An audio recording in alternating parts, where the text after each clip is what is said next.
So we will just have to wait for the true effects of this typhoon, Christine. All right? Thank you.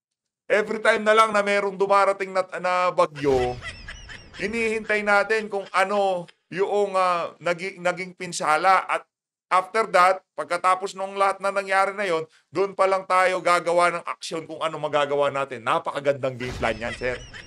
Ang masasabi ko lang dyan ang galing, ang galing. ang galing. Ang balita, Mr. President, kumusta ho lagay nyo? Ang tanong lang naman ho natin dito, ano sir, kaya pa ho ba? Nakalanto ko, base sa nakikita ko sa pagmumukha nyo, stress na stress kayo. Sir, okay lang naman ho, wala naman hong problema sa amin. Di ho kami magagalit sa inyo. Okay lang naman ho kung mag-resign na kayo. Kung hindi nyo ho kaya, pwede nyo naman hong sabihin na ang hirap palang maging presidente.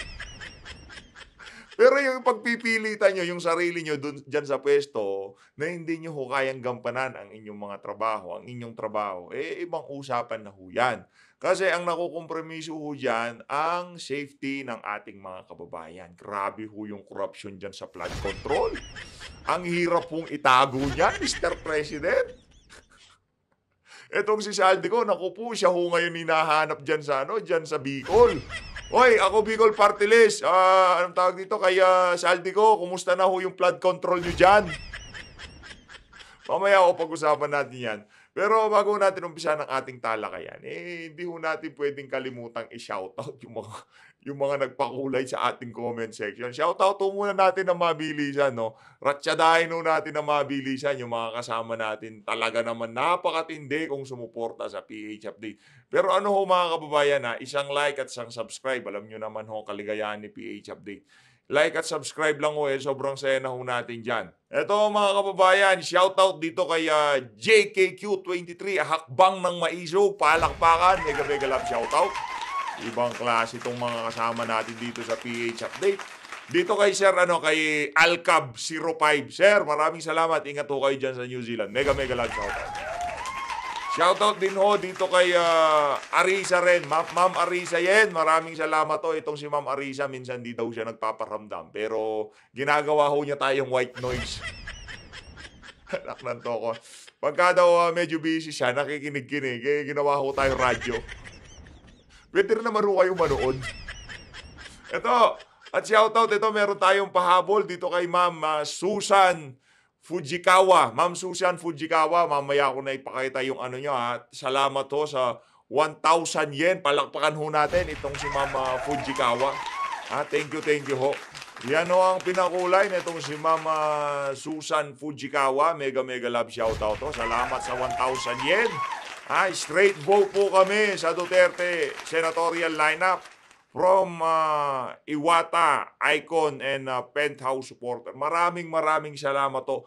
Mega love shoutout. Ayun na nga mga kababayan, dito sa bahagi ng video natin na to, dumako na ho tayo sa buntong hininga ng ating napakahusay na presidente. At ikukumpara ho natin, mabilisan lang naman, ikukumpara ho natin yung mga birada nitong si dating Pangulo Rodrigo Duterte at nitong si Marcos Jr. Pero okay lang ho, walang magagalit sa inyo. Meron ho bang magagalit sa inyo dyan? Kung sakali ho bang mag-resign itong si Marcos Jr., magagalit kayo. Baka kayo ho ang iniisip nitong si Marcos Jr. Bigla yung tipong yung malungkot siya kasi akala niya binigo niya sa bayan ng Pilipino sa pagre-resign niya. Ang tanong ho dito, kung sakali ho bang mag-resign itong si Marcos Jr., magagalit yung mga kasama natin dito sa PH Update. Mag-comment ho kayo sa baba. Eto mga kababayan, pakinggan ho natin ang kanyang, medyo nalungkot tayo singhot sabay buntong hininga. We need to get all the best data that we can.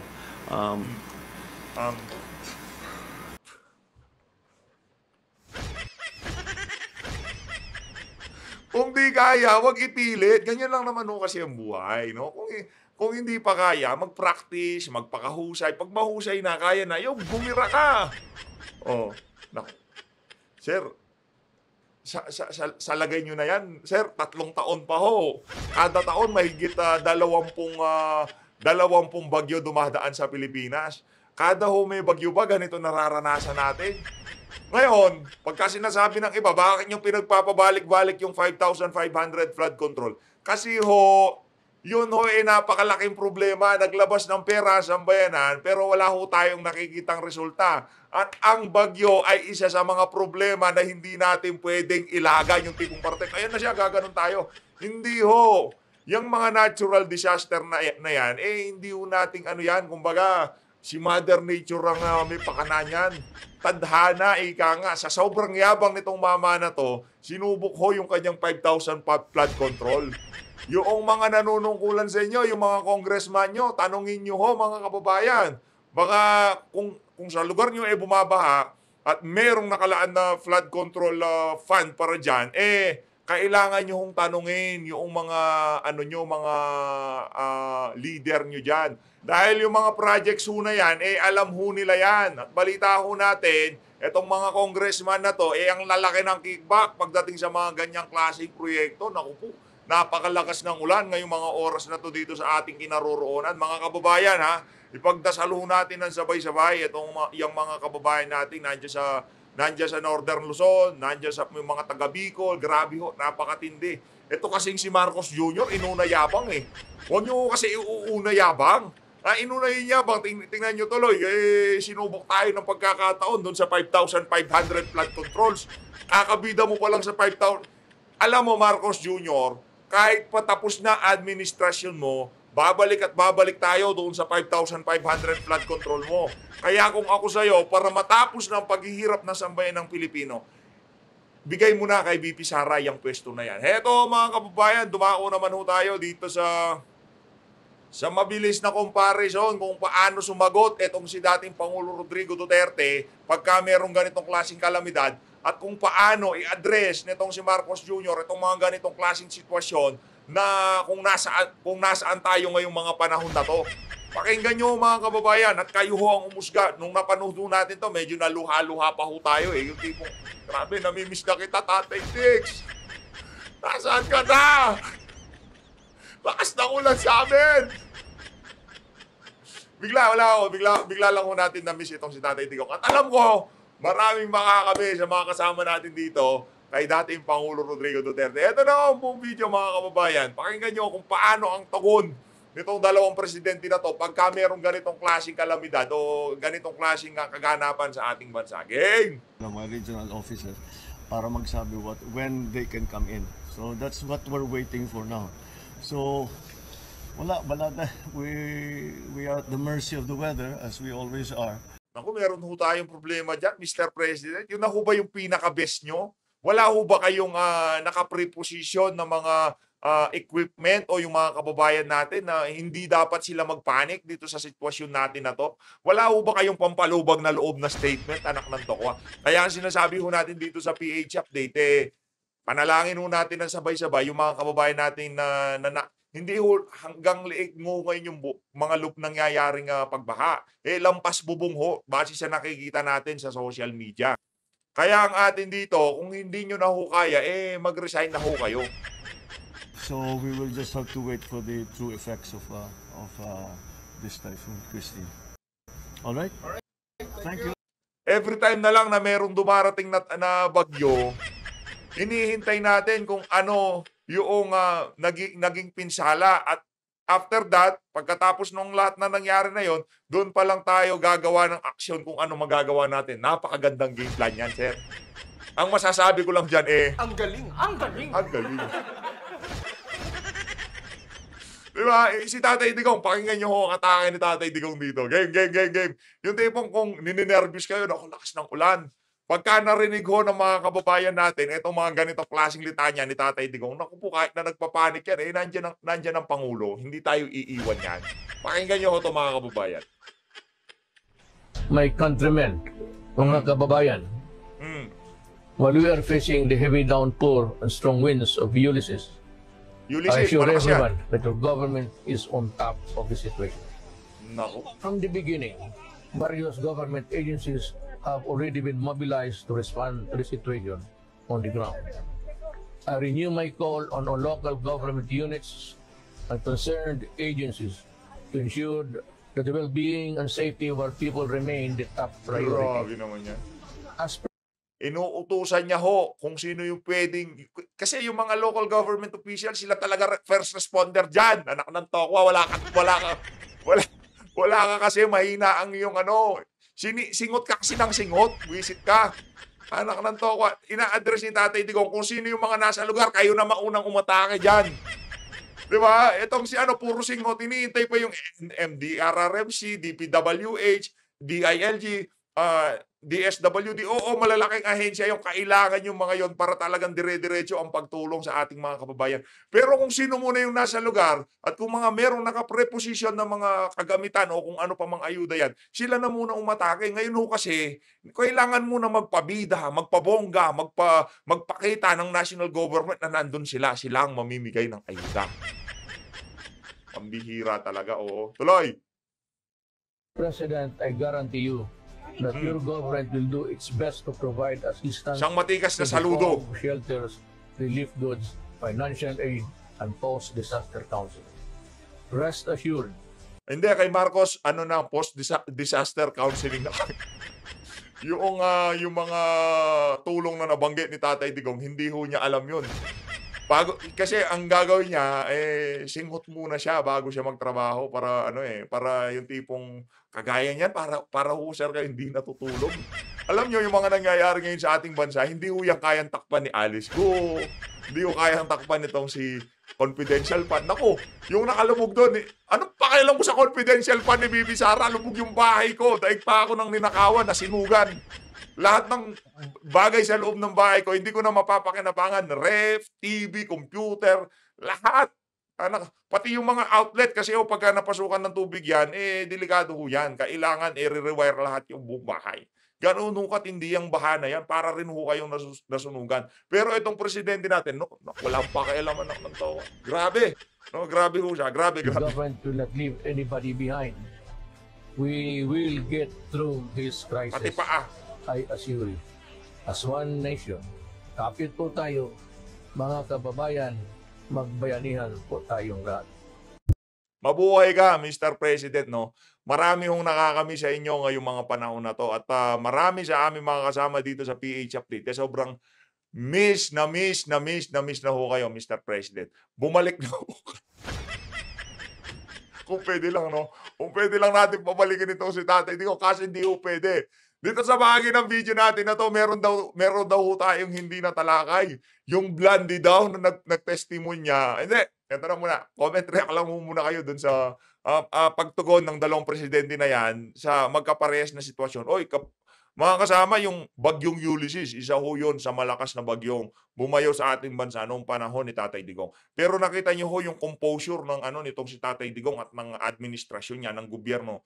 Diyan sa pagsasalita na yung Tatay Digong, yung tipong kahit na ang lakas ng ulan, makita mo sa cellphone mo yung pagsasalita ni Tatay Digong, naku, hindi tayo pababayaan ng gobyerno, di ba? Ganun yung pakiramdam. Pero dito ho, nakita mo yung pagsasalita ni Marcos Jr., we're doomed! We're doomed! Wala na, tapos na tayong lahat. We're at the mercy of the weather. Anak ng tokwa. Ano lang naman simple lang naman pwede ho ba? Imbis na paramdam nyo yung panic sa ating mga kababayan, iparamdam nyo na lang ho na nandyan ang pamahalaan. Marami ho tayong nagtatrabaho, yung ang gobyerno nyo nandito. Huwag ho kayong magpanik. Yung mga local government official, meron naka-preposition na ganyan. Deployment, mabilisan na lang ho yan. Huwag ho kayong mag-alala. Nandito ang pamahalaan. Hindi yung, we're at the mercy of the weather. Anak ng toko, yari na tayo dito. Pagka lumakas pa to, wala talaga, yari tayo dito. Nako, ang hirap po pagka meron kayong pangulong bangag. Tuloy, ito tayo kay, ayun, yung assistant nitong si Madam Risa, talagang kung makamostra sa mga nag-ooperate nitong hearing na to, talagang palong-paluho siya. Game. Yang babae na yan, madam babae ka naman talaga, dahil di ka naman lalaki. Yung babae na yan, pag nakikita lang ho natin yung mukha niya, nakakaramdam ho tayo ng discomfort. Yung tipong, ewan ko lang magkamukha sila ni Risa.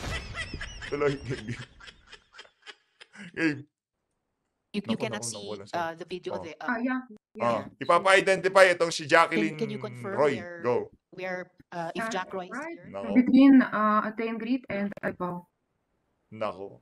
So Ano nga ba sinasabi is natin she dyan? the one on camera right now with Yes, glasses? yes, she's the one. So that's the Jack Roy you mentioned in your previous video. Yes. All right, thank you, Miss Yulia. Um, how many Ukrainian pastorals did Kiboloy have when you were there? It's about 10, I think. 10. Uh, All right, including yourself. So 10. You and about nine yeah, others. about 10. Yeah, not if I will count. Yeah, it's about 10. About 10. All right. And what do you think would happen if you refuse to have sex with Apollo Kiboloy? What do you think would happen? Actually, we try to avoid this kind of service, but because when you believe that he is the Son of God, and you will do whatever he wants us to do, and if you afraid, like if you will try to, excuse me, I didn't practice my English for a very long time. It's all If right. if you will try to Kita nyo ho yung paglatag ng mga tanong. Itong si Madam Blandy, di ko alam pangalan niyan, pero tawagin na lang natin siyang pangalang Blandy kasi Blandy naman buhok niya. Ano niya anticipated niya Hindi pa tapos yung tanong nitong si Risa, kaagad may atake na ho siya kaagad. Ibig sabihin, yung ano ho nila, yung ginagawa nila na yan, talagang nag-rehearsal ho sila, nag-rehearsal. deny, they will punish you. And there is a lot of Naku. really psychological instrument that they will use on you. That even one day will not be enough to mention everything. They will punish and scold us for a meeting, and put us in shame. That saying that we are ungrateful. Because pastor give us everything, and you just don't want to sacrifice your body like Jesus Christ sacrificed. And of course, they always will use the Bible as an instrument to convince us to do it. And they always, in the same time, they want us to feel, to twist. Dito babalik pa rin ho tayo doon sa doon sa bagay na libo-libo ho. Libo-libo ho ang miyembro ng KOJC. Milyon-milyon pala, hindi libo-libo, sorry Milyon-milyon ho ang miyembro ng KOJC. Ang tanong ho dito, doon sa milyong-milyong yon, hindi naman ho natin pwedeng sabihin ikaw lang ang may itsura sa mga yon.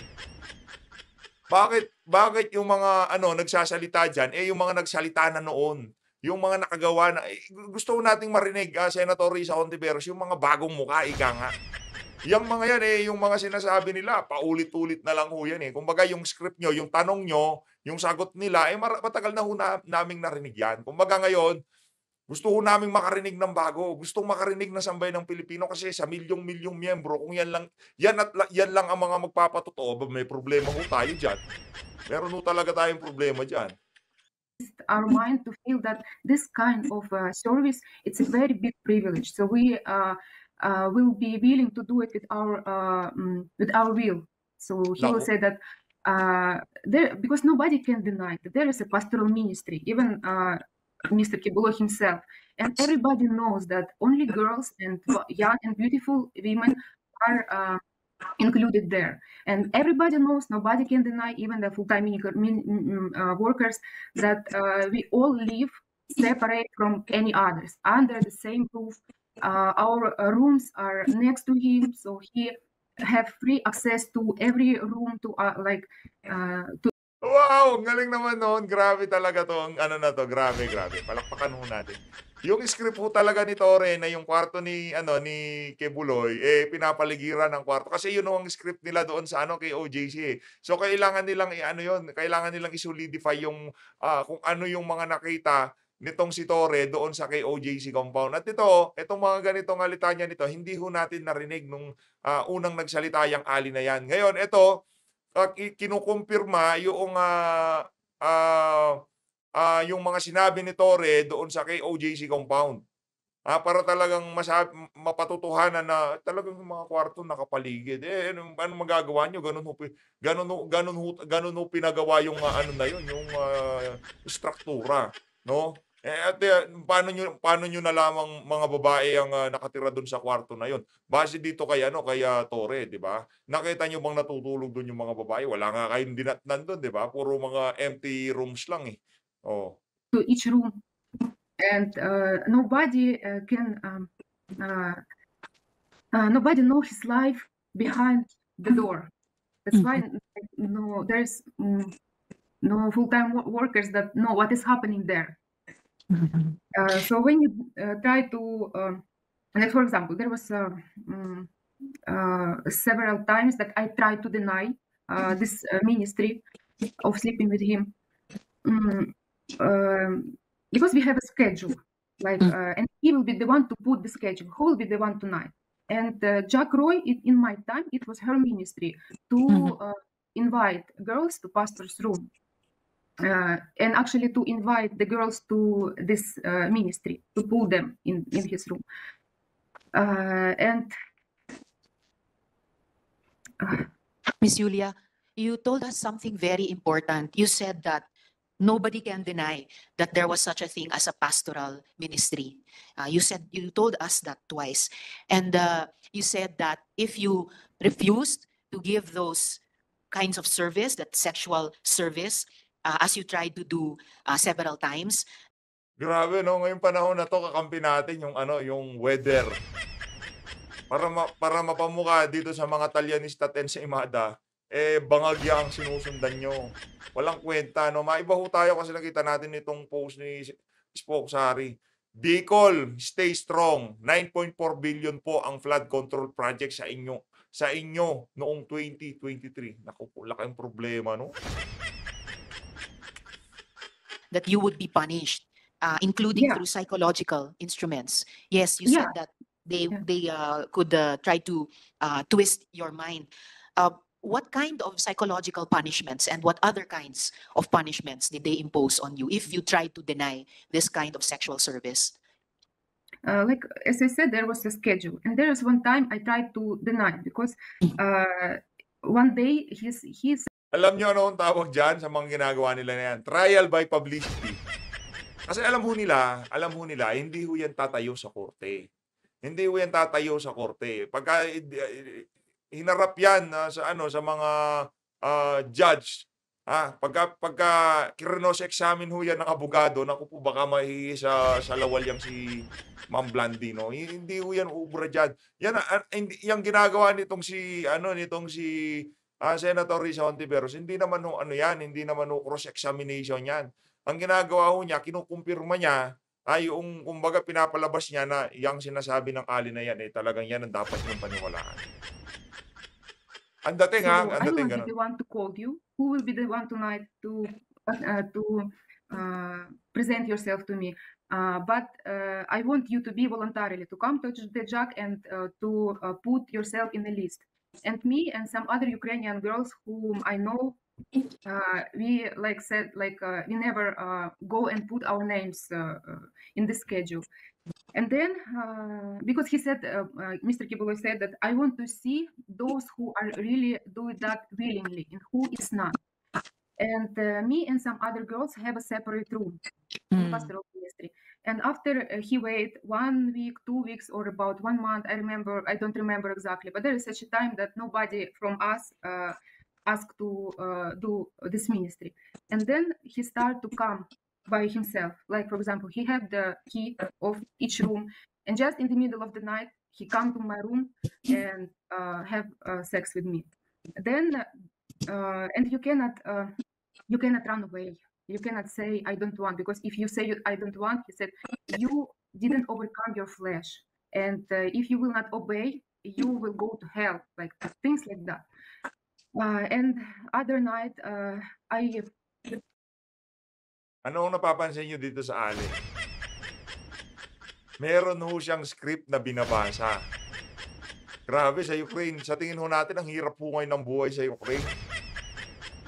Kaya pagka yan, binigyan ng script ng ganyan, pagka kailangan basahin. So ang tanong, kung ikaw, bibigyan ng ganitong halaga, babasahin mo lang naman 'to, walang nakakakilala sa'yo sa Pilipinas, anong pakialam nila sa'yo diyan sa ano, diyan sa Pilipinas, hindi ka naman taga rito, wala kang, walang pakialam kasi magkakamukha lang kayo para sa amin, eh.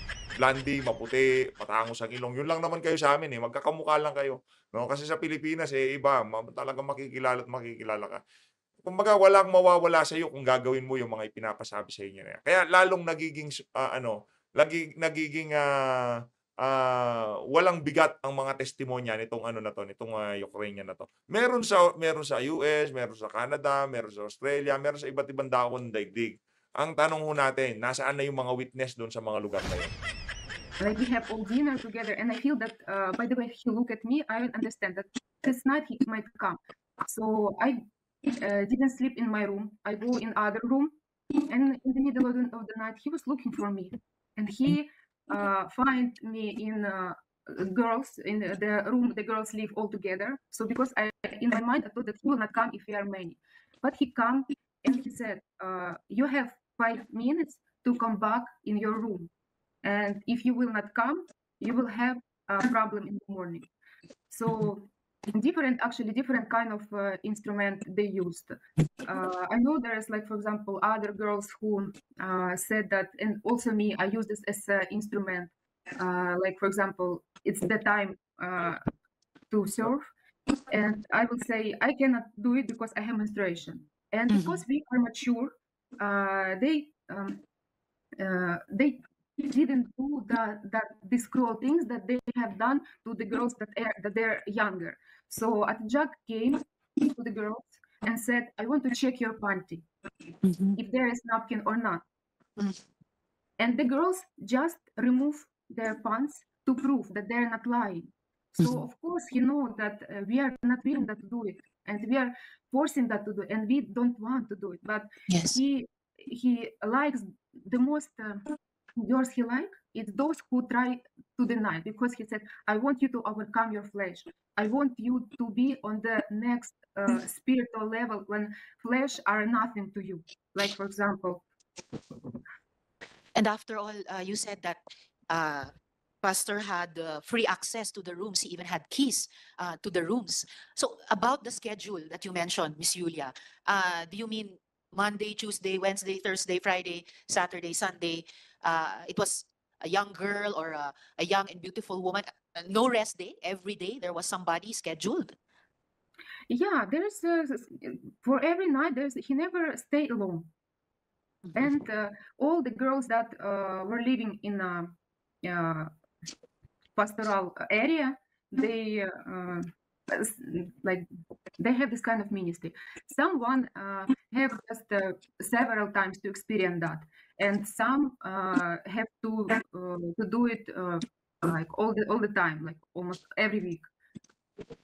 And you also mentioned another important thing earlier, Miss Yulia, that nobody, even some of the full-time workers, nobody knows pastor's life behind those doors, behind the doors of the pastoral house. Ayun!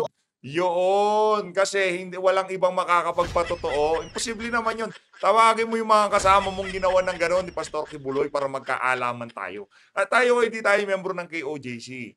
Hindi ho tayo sympathizer o kung ano pa man.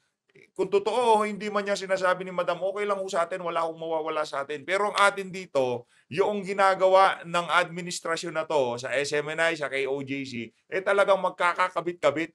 Kasi yung KOJC, yung SMNI, isa ho yan sa bentahe ng mga Duterte pagka merong kampanya. Kaya ho nila winawasak yan. Ilatago natin yun para maintindihan ng ating mga kababayan bakit pinagdadaanan itong si Pastor Kibuloy. Yung mga ganyang klaseng problema ngayong mga panahon na to. Dahil ho yan sa politika, hindi kung dahil para saan pa man na dahil sa karapatan nitong si Madam Blondie, yung mga aligasyon kay Pastor Apollo Kibuloy ng mga victim survivor kuno nitong si Risa Ontiveros. Hindi ho para sa kanila.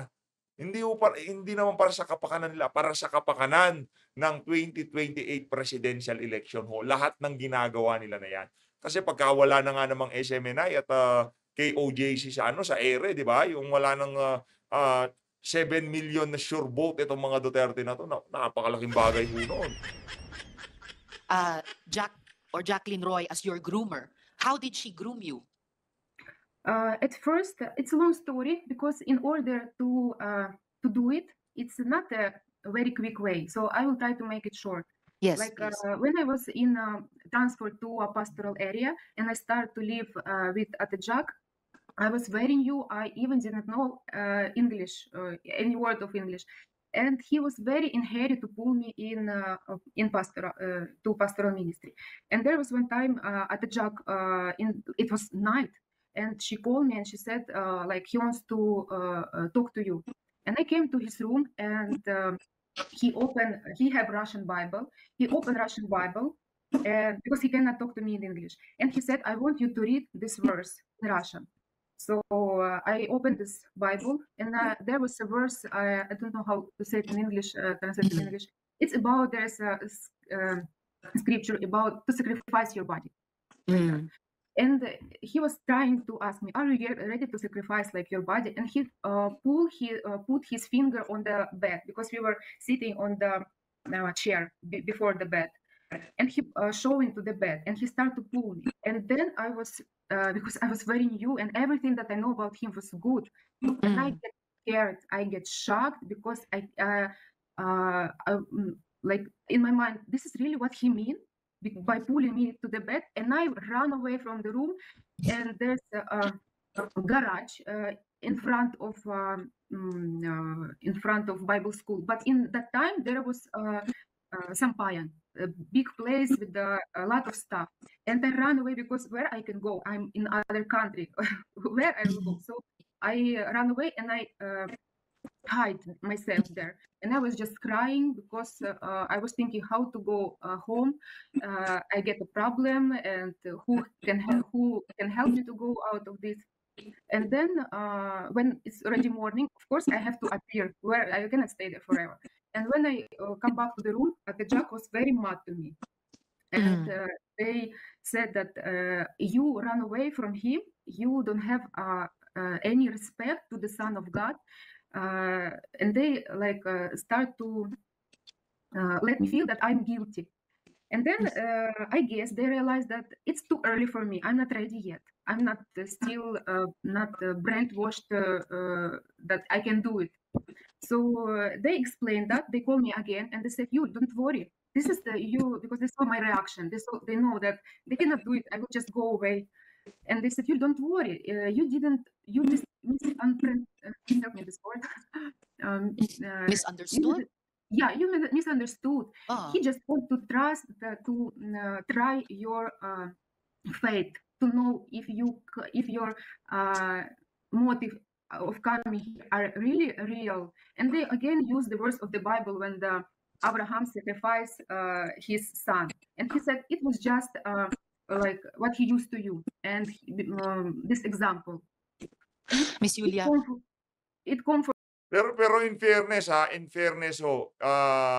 yung si Pastor Apollo Kibuloy dito sa ano na to, dito sa nangyaring hearing na to, napakaano niya lang niya, napakakalmado, kumbaga talagang na-handle ho niya yung situation. Hindi ho siya yung tipong nakita nating nataranta, nagalit o kung ano pa man, parang ano lang ho siya, relax lang siya. No, siguro dahil alam niya malinis yung ano niya, kalooban niya at yung mga aligasyon sa kanya na yan ano yan, tipong talagang tahi. Marami ho kasi mahilig magtahi ng storya, no? At ang isa sa mga yan, marami ho sa mga senador, yan ho ang trip nila. No? Marami sa mga senador, wala ho tayong pinapangalanan, pero malamang sa malamang, kilala niyo ho yung mga senador na yan. At alam niyo ho yung track record niyan sa mga nakalipas na panahon, kung ano mga kabalbalan na pinaggagawa ng mga yan. For me, and I said, oh, okay, because and then I again start to think good about him. Then the next level, we have a dinner, like few maybe weeks, again, the next level, we have a dinner. And I have trauma in my back, and I was just talking like I have pain in my back. And Mr. Kibuloy, he put a joke, as I thought in the time. He said, "Don't worry, I have a healing hand. I will do massage for you, and you will be healed." And I was just laughing or laugh because we thought it's a joke. But when the night came, in the middle of the night, Atejak came with pastor to my room, and I was just sleeping. And he said, you said you have back pain. He want to massage you." And I said, "No, no, I'm okay. I was just joking." He said, "Don't worry, just trust, because it's a big privilege if he will pray on you." And I said, "Okay." And I just lay down. She turned off the light and she go out from the room. And then Mr. Kibolo came and he started to massage my back. And of course, I didn't feel comfortable, but I also cannot escape. And after that, he started to move his hands lower to my back. And I get scared. I said, "No, I don't have pain there. Please don't do it." And he said, just relax, like things like that. And again, I ran away from the room. Again, I hide. Then the next morning, they spoke me again. Like, he wanted to pray on you. He wanted to heal you, and you just go away. So little My goodness, ito ho, ano na to, ito matindi-tindi na ho itong mga script ni Madam na to. Mga kababayan, marami hong nakakakita. Hindi lang ho siya. Yung merong mga testigo. Kung ikaw lang nagkukwento niyan, Madam, yung mga kasama niya, pwede niyong ituro. Yung mga kasama mo, yung mga napagsabihan mo, yung mga kaibigan mo. Pwede yung ano yung mga panahon na yun, yung tipong magko-corroborate dyan sa storya mo. Hindi pwedeng, ikaw lang.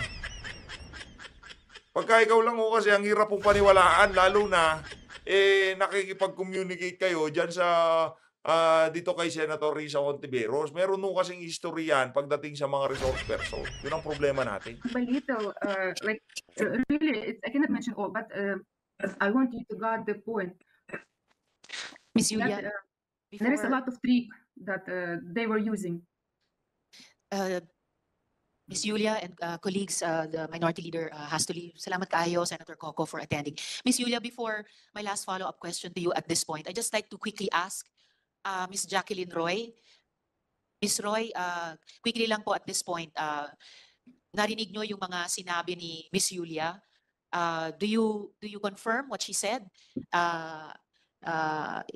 Inaamin nyo ba yung mga sinasabi niya na kayo daw ang nag-groom sa kanya para kay Pastor?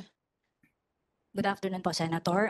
I want to invoke my right to remain silent, and I'm also invoking my right against self-incrimination since nasa korte na po ito. Salamat po. Alright, babalikan na lang po namin kayo para sa ilan pang mga tanong mamaya. Miss Julia, just for a last question from me at this point. Miss Julia, you sent us a copy of an audio file that came into your possession. Now, noting that the Philippines Republic Act number 9208 as amended grants immunity from liability to a victim of human trafficking who transmits a recording involving a violation of that law, and noting further that this audio file had been also circulating already on the internet, the committee will play this audio file now. So please stay with us, Miss Julia, while we play the audio file. I was about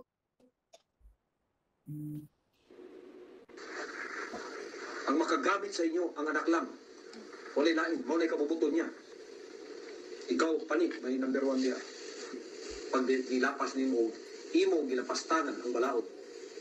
At yun kang ulay ko kaluoy. Pinagi sa duha o tulo ka saksi. Nabingwit na satanas doon. Gapakita sila sa inyo sa internet, malipayon sila, no? Ganong gapakita ko man sila diyang malipayon sila. Dili sila malipayon. Kato sila, kukuro na ko to. Abilag, tapos na ko sa ila. Pabayaron ko sila tanan. Kay naiutang sila sa ministry na ko. Naiutang sila sa kingdom. Mubayad to sila, madali, madugay. It will take 5 years, it will take 10 years. It does not matter. Basta nakatutok sa ilang engine of death. When the opportunity presents itself, patay sila. Kila nakapastoral na naigo nga tapat sa kuha. Iya pa ninyo. Di ba niya ko mapasakitan, membro-membro lang. Pagka nakikontak ka lalaki diha, nakik-sex ka na sa iya. Ihatag mo na mong kaugalingon sa iya. Pag sa internet, I love you ka na, ihatag mo na mong kaugalingon sa iya. Dato ko, nagsaliko sa imo, ihatag na akong gugman ako sa imo, gitraitor ko nimo. Driver, gitraitor ko nimo. Kung sa'yo akong buhaton. Dato ko, para mabawi akong tungo kung sa'yo akong buhaton. Ikaw, ugang driver, patyon ta ka. Siguraduhin na ako mamatay ng duha. Dito pa ako makabawi sa akong tungo. Bawi ta ang Muslim, tunay honor killing. Dili na makatalikodan ng ministry. Hindi mo mga matay. Pero yung pagtuo, pwede mo matalikod. Ginana kay gusto ninyo mo talikod. Sulod daw mo ng PA. Di siya kadre ka lang, sulod ka ng PA. Pagka naka-lecture na kang kabila sa ilaha, di ka nakagawas. Pag igawas ka, bukulong ka, patyon ka. Sulod mo mapya. sulod mo, gobyerno sa Amerika. Pag gipasulod ka diya sa ilang CIA, gipasulod ka sa ilang FBI, gipasulod ka sa ilang NSA, nakabalo na ka sa upang mga confidential niya. Tapos kalit-kalit mo talikod ka, di ka kukuron. Inanya nga ang commitment na ako sa inyo. Wala na'y makatalikod sa inyo. Wala na'y makatalikod sa inyo. Wala na'y pwede mo traidor sa inyo.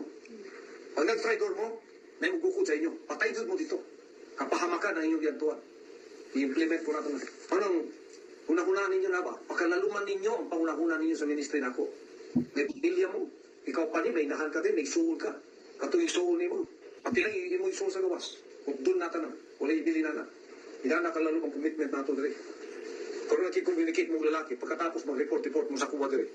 Samtang niya mo sa akong balay, ang gusto na ako dire, may tumano. Hindi mo pwedeng mutuman dire sa gusto ninyo, nga dili na ako gusto. Kapuyon kung mga animal, anak putang satanas dire ba? May ibugwa ng mga moros, ng mga muslim. Na yung mga babae sila magpa-prostitute sa ilang mga warriors. Kasi para mawala ng stress. Tingnan na ko ang iyong weakness sa lalaki. Ilabay ninyo na kaya di na nakabubutol sa mahan. Kaya gihin mo na mong pastoral para sa anak lang mo.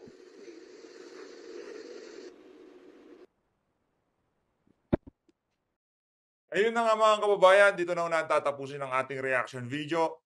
Marami naman ho sa ating mga kasama dito sa PH Update, hindi ho basta-basta naniniwala sa mga ilinalabas nitong si Senator Risa Hontiveros diyan sa hearing na yan. Maraming salamat ho. Magkita-kita ulit tayo mamaya. Yung kay Kong Marcoleta may nagre-request.